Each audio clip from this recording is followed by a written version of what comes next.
Welcome to PM Movie Recaps. Today's pick is an action and thriller of 2018, Peppermint. If you're ready, let's enjoy the video. A woman fights a stranger in a car, and kills him by shooting him in the head. She then returns to Skid Row in downtown LA, where she lives in a van. 5 years earlier, the same woman named Riley North helps her daughter Carly in selling Christmas cookies at her birthday.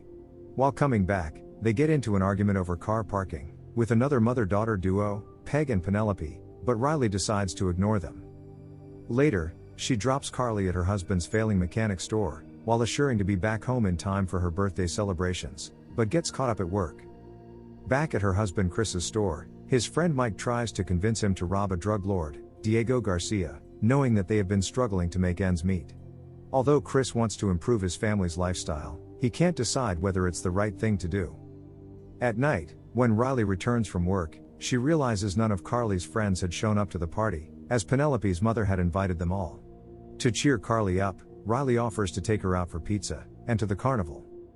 As they get ready, Chris calls Mike and refuses to be a part of his plan, as he does not want to risk his family, but he is already being tracked by someone. Meanwhile, Mike is being tortured and killed by Garcia, revealing that he has discovered their plan, and decided to make an example out of it, so he orders to kill Chris as well. North's family spends a great time at the carnival, while enjoying rides and taking pictures together. As they come out of the carnival, Garcia's men open fire at them, killing both Carly and Chris, while Riley survives, but is badly wounded. She is taken to the hospital for medical assistance, while detectives Beltran and Carmichael begin investigating the case. Riley wakes up in the hospital room, where Carmichael questions her about the incident, while requesting her assistance to identify the suspects. He hands over the pictures they took at the carnival, and it refreshes the entire incident in her mind, and she remembers the ones who killed her family. She is later taken to the police station, where she correctly identifies all three of them.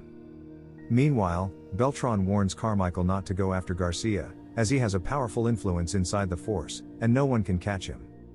After coming back from the police station, Riley packs her stuff to leave the house, when she is approached by the perpetrator's lawyer, who bribes her to step back from the case. She refuses the offer, but he spots psychotic drugs at the counter, and uses that information to prove that she is not stable, and made a mistake in recognizing the killers. The judge Stephen, who is apparently on Garcia's payroll, dismisses the case owing to the lack of evidence, while prosecutors do not objectify the decision. Riley cannot believe this injustice, and tries to attack the killers, but is subdued, while the judge orders to take her to the psychic ward. On the way to the ward, she attacks the security, and escapes out of custody. 5 years later, Carmichael is informed about another homicide, where 3 people have been found hanged to the Ferris wheel at the carnival, and he quickly figures out it's Riley. The incident alerts FBI agent Lisa Inman, and she decides to join the investigation against Riley. As Riley prepares to continue her revenge, Carmichael and Beltran are called to the FBI office to discuss the case. Lisa tells them that when Riley escaped 5 years ago, she stole $50,000 from the bank she used to work at, and disappeared. She then went to different countries and learned fighting, while staying completely off the grid. Meanwhile, Riley shows up at Judge Stephen's house, and tortures him for not doing justice in her case. She leaves the house after tying him up, and blows it with Stephen inside. Carmichael receives the call about the explosion, and is informed that Riley has killed a defense and a prosecution lawyer as well. She doesn't only continue killing the people involved in her family's murder, but starts messing with Garcia's work, as his shipments go missing. He is threatened by his partners to make up for the loss, otherwise he might have to face consequences. Meanwhile, he also receives the information about Riley's killing spree, and orders his team to track her down. While going on the bus, Riley meets a young boy who reminds her of her daughter, and hands over a toy she picked up from Stephen's house. Upon her question about his father, he tells about his drinking problems, so she corners his father at a local store, and threatens him to make it up to his son. She steals the car from the salesman, and arrives outside Garcia's cover store, which he uses to hide his money laundering business. She sneaks in and starts looking around, while the news broadcasts information about her, asking people to inform the police if they see her anywhere. One of the guys spots her outside the room, but she locks him inside, and starts killing the others one by one. She later on raids the room, and kills everyone there as well, but leaves one of them, whom she tortures to get information about his boss. He comes back to Garcia's house, and informs him about the incident. Initially he thinks she did it to steal money from him, but the guy who has survived informs she burnt all the money, revealing that Riley only wanted to send him a message. He also realizes Riley is the one behind his missing shipments. Enraged by his loss, he does not only kill the guy, but orders the cartel to find and kill Riley. Meanwhile, the news about Riley starts a debate in the media, where some people think she is right to take revenge, while others disagree with her methods. FBI and the police start investigating the murders at the store, but Carmichael still does not believe Riley can do these massive killings, but Lisa is sure about her involvement. She decides to track her hiding place, while Riley still misses her family, which strengthens her will to take revenge for their brutal murder. Lisa orders her assistant to locate her, by studying the crime patterns in the area, while the social media debate about Riley continues, where more and more people support her.